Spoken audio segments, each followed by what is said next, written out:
Good morning વિદ્યાર્થી મિત્રો. આપણે અંગ્રેજીમાં આજે આપણે પહેલા પાઠ યુનિટ 1 જે કહેવાય એના વિશે શીખીશું. જોઈએ ત્યારે યુનિટ 1 અગેન્સ્ટ ધ ઓડ્સ.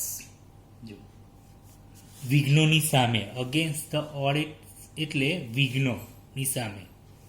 પહેલો ટોપિક છે track to Tajnagar.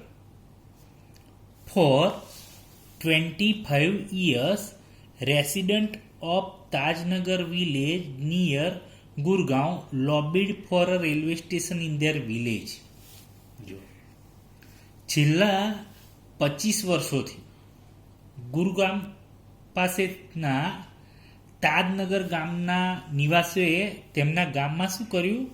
Railway station માટે બનાવવાનો બહુ મોટો પ્રયાસ કર્યો. When their demand was not met, the villagers decided to take matter into their own hands. જો કે જ્યારે તેમની માંગણી સંતોષવામાં ન આવી ત્યારે ગ્રામજનોએ શું કર્યું? આ બાબતને પોતાના હાથમાં લેવાનો નિર્ણય કર્યો કે પોતાની જાતે બનાવીએ.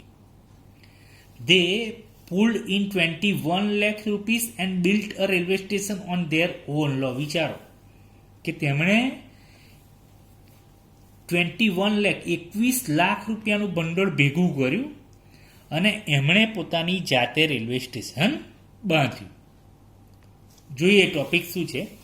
Most of 3000 people living in the village R farmers. જુઓ તમે, એ ગામમાં 3000 લોકોમાંથી જેમ જુઓ તો મોટાભાગના લોકો ખેડૂત હતા. But such was the burning desire to have a station in the village. જુઓ, પણ ગામમાં રેલવે સ્ટેશન માટેની એટલી પ્રબળ ઈચ્છા હતી કે સૌએ પોતાની શું કર્યું? Everybody contributed according to there capacity. એમની ક્ષમતા પ્રમાણે શું કર્યું? કોન્ટ્રીબ્યુટેડ એટલે ફાળો આપ્યો. જો કેટલો ફાળો છે? Ranging from 3000 rupees to 75,000 rupees. જો 3000 રૂપિયાથી માંડી 75,000 રૂપિયા સુધી એમણે તમે જો સ્ટેશન માટે આપ્યા. They donated money for the station and we started the construction in January 2008. જો તેમણે સ્ટેશન માટે પૈસા આપ્યા અને જાન્યુઆરી 2008માં શું કર્યું? કામ ચાલુ કર્યું. આ કોણ બોલે છે? વાક્ય જો સેડ રણજીતસિંહ, અ ફોર્મર વિલેજ સરપંચ. જો ભૂતપૂર્વ સરપંચ છે ગામના રણજીતસિંહે આખી વાત કીધી આપણને. There are large number of people in the village who need to go to Gurgaon, Delhi and Rewar. ગુરગ્રામ, Delhi અને રેવાર આ 3 જગ્યાએ જનાર લોકોની ઘણી મોટી સંખ્યા ગામમાં છે. There are students who got to colleges. લો કેટલાક વિદ્યાર્થીઓ કોલેજ હતા. Till now we had to either go to હાલી મંડી ઓર પાટલી ટુ કેચ અ ટ્રેન. જુઓ અત્યારે પણ આજ સુધી પણ એમણે ગાડી પકડવા માટે કાં તો ક્યાં એમણે તમે જુઓ કે આજ સુધી ગાડી પકડવા માટે એમણે ક્યાં જવું પડતું હતું? હાલી મંડી અને પાટલી જવું પડતું હતું. Both the station are 6 kilometre away from the Tajnagar. જવું તાજનગરથી 6 કિલોમીટર દૂર છે. વી ટોટ કે છે અમે બધા વિચાર્યું when the railway lines pass through the village we should have a station here. બરાબર, એમને લાગ્યું કે જ્યારે રેલવે લાઇન ગામમાંથી પસાર થાય છે તો આપણે અહીં સ્ટેશન હોવું જોઈએ. But that didn't happen. પણ એવું બન્યું નહીં. So we raise the demand in the 1982. જો એમણે 1982માં માંગણી કરી અને have been continuously asking for it. અને સતત તમે જુઓ એ માંગણી કરતા જ રહ્યા છે કે અમે. But the railway told us that they did not have funds. પણ રેલવે ડિપાર્ટમેન્ટ શું કીધું એમણે? કે ભાઈ એમની પાસે પૂરતા પૈસા નથી, કે પૂરતું ભંડોળ નથી, તેવું કહેવામાં આવ્યું રેલવે ડિપાર્ટમેન્ટ દ્વારા. So finally we decided to cart hour on destiny. જો એટલે પછી એમણે શું કર્યું? પોતે જ કે છે અમારું જે ડેસ્ટિની એટલે તમે જુઓ સ્વયં જે નસીબ કહેવાય અજમાવાનું ચાલુ કર્યું અને પછી જાતે બનાવવાનું ચાલુ કર્યું. એ કોણ વાક્ય બોલે છે? શેર હુકુમચંદ. કોણ છે? અ મેમ્બર ઓફ ધ કમિટી. યાદ રાખજો, દરેકનો હોદ્દો એટલે તમારી પરીક્ષામાં ટ્રુ ફોલ્સમાં ખ્યાલ આવે. As a result, the Panchayat passed a resolution in 2008 saying that since the railway was not able to build a station for them, જો અને એનું પરિણામ શું આવ્યું જુઓ તો. The Panchayat passed a resolution in 2008 saying that since the railway was not able to build a station for them. પરિણામે શું? 2008માં પંચાયતે એક ઠરાવ પસાર કર્યો કે રેલવે એમના માટે સ્ટેશન બાંધી શકતું ન હોવાથી તેઓ શું કરશે? They would do it for themself, જો જાતે બાંધશે, and with their own money, અને પોતાના પૈસે. Soon an 11 member team was form, 11 સભ્યોની એક ટીમ બનાવી. And the team started collecting money from the villagers.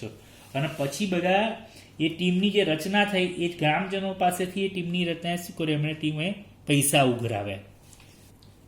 On 7th January 2010 as a result, એનું પરિણામ શું આવી ગયેલું? 7મી જાન્યુઆરી 2010ના રોજ as a result of their efforts, તેમના અથાગ પ્રયત્નોના પરિણામે the first railway station in the country on which the railway did not to have spend a single rupee started operation. અને જુઓ તમે, 7મી જાન્યુઆરી 2010થી દેશનું એક એવું પહેલું રેલવે સ્ટેશન કે જેમણે રેલવે પાસેથી કોઈ પણ પૈસો લીધા વગર, કોઈ પણ રૂપિયો લીધા વગર, તમે જો એ રેલવે સ્ટેશન સ્ટાર્ટ થયું, ત્યાં પહેલું રેલવે સ્ટેશન છે આપણા દેશનું.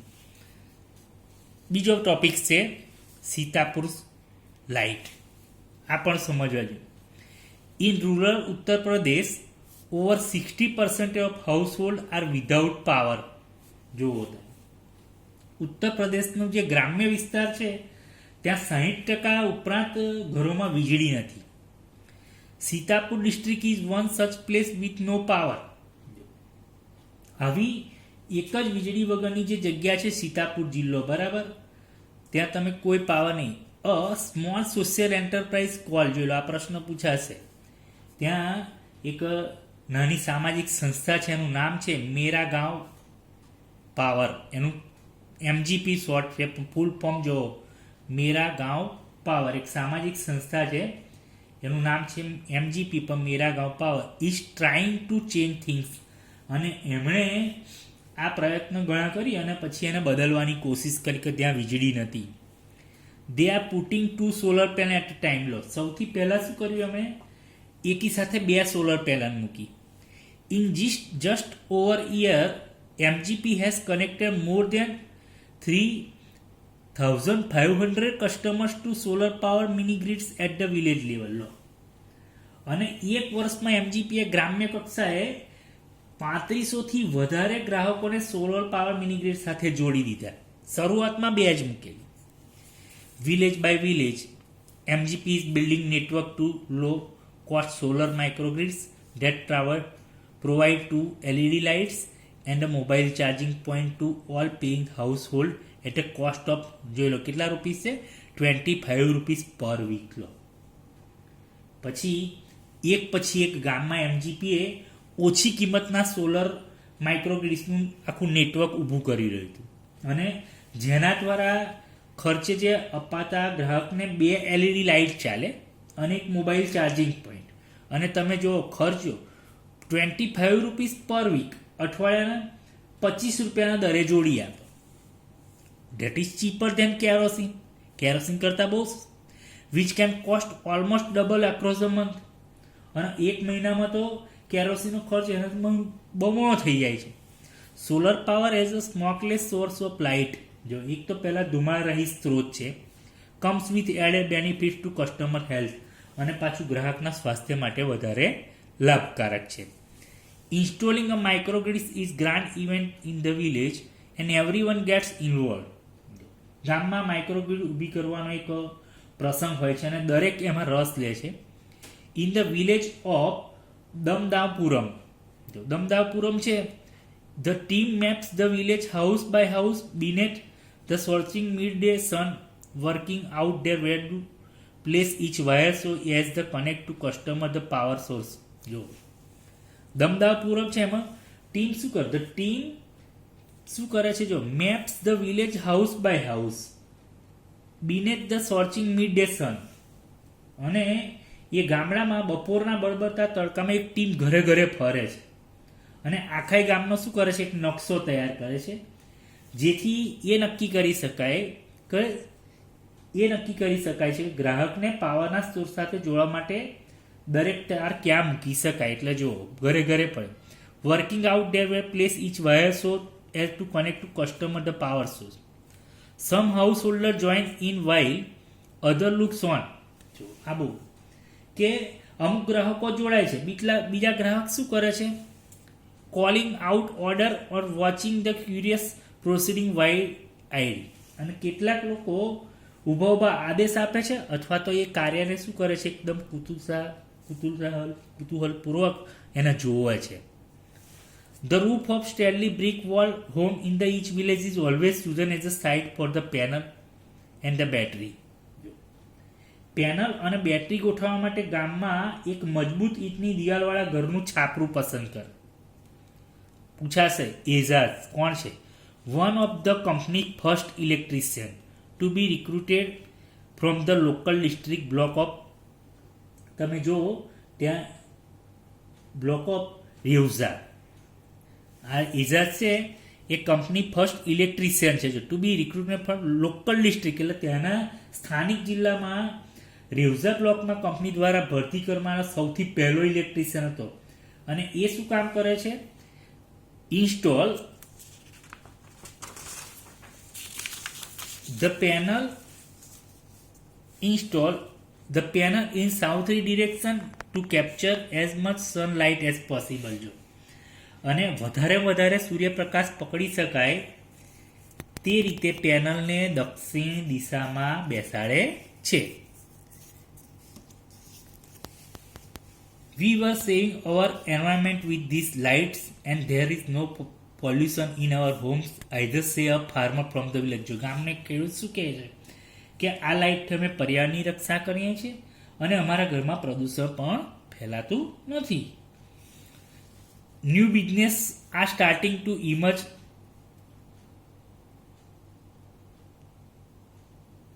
Longest customer to. પાછું બીજું જુઓ તમે કે ગ્રાહકો માટે એક નવા વ્યવસાય ઊભો થાય છે, એ બીજો ખેડૂત કહે છે. પાછું શું કહે છે, જો in the our village customer are using the light to weave saris by night. અને પાછી એ લાઇટનો ઉપયોગ શું કરે છે, રાત્રે સાણીનું વણાટ કામ કરે છે. In another one man now has a night business making plastic table cloth he says. જો બીજું એક માણસ શું કહે છે કે પ્લાસ્ટિકના ટેબલ ક્લોથ બનાવવાનો વ્યવસાય પણ બની ગયો છે. એટલે જુઓ ત્યાં લાઇટ આવવાથી 3 વસ્તુ બની ગઈ ત્યાં. It is nice to have light while we cook and eat. રસોઈ અને ભોજન દરમિયાન લાઇટ હોય તો સારું લાગે છે. બીજું જો અવર ચિલ્ડ્રન આર ઓલ્સો સ્ટડિંગ મોર નાવ. હવે તમે જુઓ કે અમારા બાળકો પણ વધારે અભ્યાસ કરે છે કેમ કે લાઇટ હોવાથી. ત્રીજો ટોપિક છે એ મોસ્ટ ટાઈમ છે, પલક્કડ પબ્લિક લાઇબ્રેરી પુસ્તકાલય વિશે વાતચીત છે. એમાં પલક્કડ જે છે, પલાક્કડ ક્યાં આવેલી છે, પહેલું લખેલું છે એમણે in Kerala. The Palakkad district public library has been up and running since September 2013. કેરળમાં the Palakkad district public library September 2013થી ચાલે છે. It is fine modern library, એકદમ આધુનિક લાઇબ્રેરી છે. A centre of information, knowledge, wisdom, cultural activity, research and reference. જો એ લાઇબ્રેરીમાં માહિતી પ્રાપ્ત થાય છે, જ્ઞાન છે, સાંસ્કૃતિક પ્રવૃત્તિ ચાલે છે, સંદર્ભ ગ્રહોનું એક કેન્દ્ર છે, સંશોધન પણ થાય છે. But it has recently been in the new for different reason. કે હવે તમે જુઓ હાલમાં કેટલાક જુદા કારણસર તે સમાચારમાં છે. અ થર્ડ ઓફ ઇટ્સ 1000 મેમ્બર્સ આ વુમન. તેના 1000 સભ્યો કુલ છે એમાં ત્રીજા ભાગની સભ્યો કોણ છે ખબર તમને? મહિલાઓ છે. This woman supported by the share space the library offer them launch a woman unit in February 2014.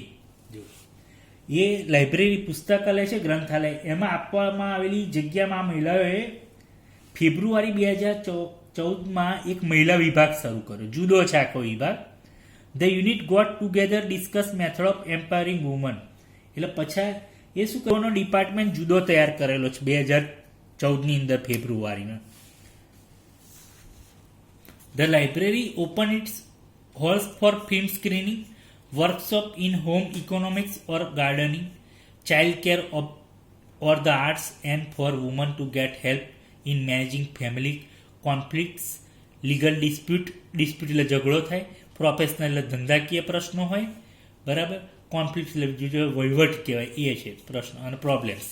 જો હવે લાઇબ્રેરીની અંદર તમે જુઓ તો સૌથી મેઇન શું છે કે ફિલ્મોનું પ્રદર્શન, ગૃહ, આર્થિક વ્યવસ્થા, બાગાયત વિશે શીખવાડવામાં આવે છે, બાળ ઉછેર, કલા અને મહિલાઓને કૌટુંબિક ઝઘડા થતા હોય તેનું પણ નિરાકરણ, કાયદાકીય તકરાર છે અને વ્યાવસાયિક પ્રશ્નોના ઉકેલમાં મદદ મળે તે માટે ગ્રંથાલય તેના ખંડ શું કરેલા છે? ખુલ્લા મૂકેલા છે બધા. The secretary of the library pointed out that through reading woman would realise their own strength and forge a unity. જો ત્યાં જે પુસ્તકાલયના સેક્રેટરીએ કહ્યું કે વાંચન દ્વારા મહિલાઓ પોતાની શક્તિને પારખીને એકતા સાધી શકે છે. ઇટ વોઝ નોટેડ, બીજું એ પણ ધ્યાનમાં આવ્યું છે, that the lending library of earlier times were disappear. અને જૂના વખતના ગ્રંથાલયની સંખ્યા ઘટી રહી છે. And the present rural reading rooms were to open full of only male readers. અને અત્યારે તમે જુઓ કે ગ્રામીણ વાંચન ખંડોમાં સૌથી વધારે તમે જો તો પુરુષથી ભરેલી હોય છે, ભાઈ સ્ત્રીઓ કાર્ય કરે છે. The unit discuss that if the once well read women of Kerala continue to squander their hours in front of television. જો આ બહુ અગત્યની વસ્તુ કે મહિલા વિભાગે ચર્ચા કરી કે જો કેરળની મોટાભાગની સ્ત્રીઓ ટેલિવિઝન સામે કલાકો સુધી બેસીને જે પોતાનો સમય વેડફે છે, બરાબર, એ ચાલુ રાખશે, બરાબર, તો એક એવું વાતાવરણ ઊભું થશે કે શું થશે? જુઓ, it would encourage a climate in which woman are afraid to go out after dark. અને પછી એનાથી એક એવું વાતાવરણ ઊભું થશે કે સ્ત્રીઓ અંધારામાં બહાર જતા પણ શું થશે? ડરશે. So the unit has formulated plans on opening separate reading rooms for women. એટલે શું કર્યું? મહિલા જે આખો વિભાગે સ્ત્રીઓ માટે આખો અલગ એક ખંડ બનાવ્યો અને એ ખોલવાની યોજના બનાવી, જેથી સ્ત્રીઓમાં શું એક તાકાત મળી રહે. Palakkad district library stand tall as a backbone to encourage woman empowerment through to classes, club, workshop and reading rooms. જો વર્ગ, ક્લબો, કાર્યશાળાઓ, વાંચન ખંડો દ્વારા સ્ત્રી સશક્તિકરણને પ્રોત્સાહન આપતી પલક્કડનું જે જિલ્લા ગ્રંથાલય છે એક બહુ સારી બાબત છે એમના માટે. And then there are the books which will provide the woman the strength they need to make good use of this opportunity. અને એ પુસ્તકમાં એવા પણ પુસ્તકો છે કે જે મહિલાઓને આવી તકનો સુયોગ્ય ઉપયોગ કરવા માટે જરૂરી શક્તિ આપે છે. એટલે આ પાઠમાં આપણે 3 ટોપિક શીખેલા છે. પહેલાં તમે જુઓ તો પેલા રેલવે સ્ટેશનનું વાત કરે છે, બીજામાં તમે જુઓ તો સોલર પેનલ પાવર છે, અને આ પલક્કડ ડિસ્ટ્રિક્ટ લાઇબ્રેરી છે. આપણે આ પાઠ અહીંયા પૂરો કરીશું.